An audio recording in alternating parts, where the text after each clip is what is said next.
welcome to another 5-minute review. Today's book that we're going to be reviewing is Rebels, City of Indra, written by Kendall and Kylie Jenner. But before we get into that, I'll let you guys know that I have a wee quick subscriber goal. I'm hoping to get to 50 subscribers before 2022. So if you want to hit that subscribe button for me, that'd be doing me a massive favour. Thank you so much. It's currently like 4 days away, so you can unsubscribe after Saturday. I don't care. Just please hit that subscribe button for me. Excellent. So on with the review. Rebels City of Indra is insane a little bit. It was like a roller coaster that I couldn't quite wait to get off of, I suppose. The story follows Lex and Livia, and this video will contain spoilers. I normally don't include spoilers in this, but this video will contain spoilers because I have to talk about how insane this is.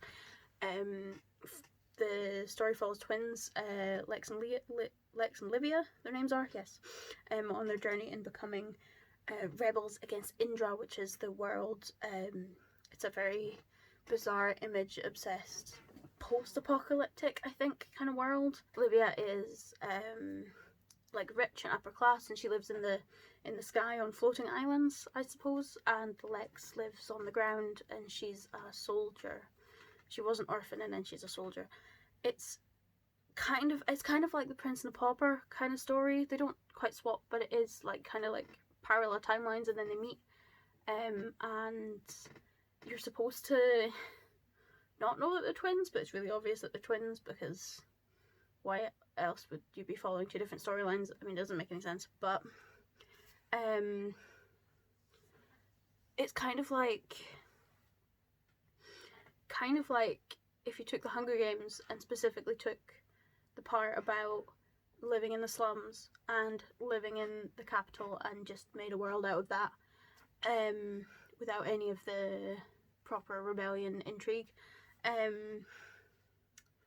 There's just far too much going on for most of the book. The twins are supposed to be like polar opposites, but they're never really that distinctive. Their personalities are kind of exactly the same. It's just their situations that are a wee bit different, but even then they address the same sort of problems and the same sort of issues in the exact same way, so they're not that distinctive or different at all. The entire first act of the book is just purely backstory. There's nothing that happens, it's just backstory. Loads of characters are introduced and then disappear. They have titles instead of names, which makes it really hard to like keep up with people. Plot lines are just dropped without warning. The world building is interesting, but at best it's kind of surface level. It's kind of just, oh, it looks pretty, let's not look at the implications of it. There's like this weird bit where Livia has to go to like I can't remember what it's called, but it's a ball, and she has to find a husband, and in order to do that she has to stand for hours on a podium that kind of like floats up and down, just makes different poses. I don't know.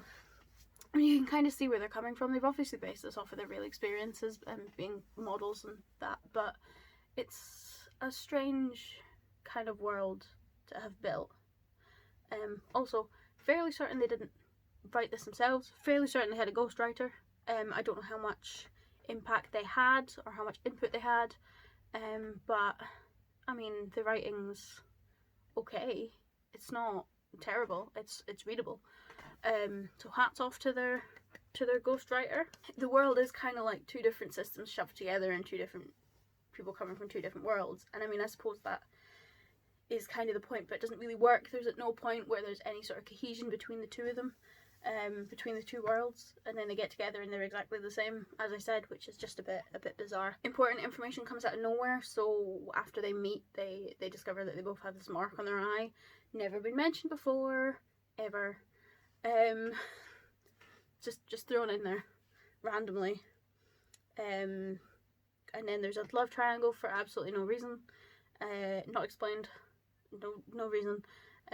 Lex is in love with a soldier that she grew up with, and he ends up going into like undercover special ops stuff, and he has to kill Livia, so he goes to Livia's ball thing and tries to kill her outside, and she's known him for about an hour at this point, and she's madly in love with him and tries to steal him away from Lex. It's just confused. Just confusing. I think this book needs a severe restructuring. I think it needs get severely restructured. I think if you took away the backstory and used the rest of the book as the first half of a different book, it might work, but at the moment it doesn't work. But yeah, there is a trilogy. I will not be reading the rest. I gave it 2 stars, I think.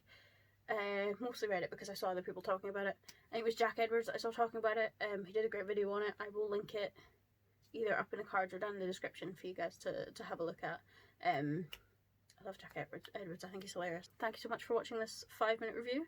I have a whole other playlist of 5-minute reviews you can find. I'll pop a link in the cards above if you want to give those a watch. And again, I'll remind you that I have a little subscriber goal, I guess, to get to 50 subscribers by the end of 2022, which is now in a couple of days. So if you could hit that subscribe button, you'd be doing me a massive favour. Thank you so much. Thank you very much for watching. Let me know if you've read this book, by the way. I'd love to hear your opinions on it. Yeah, enjoy the rest of your day. Bye.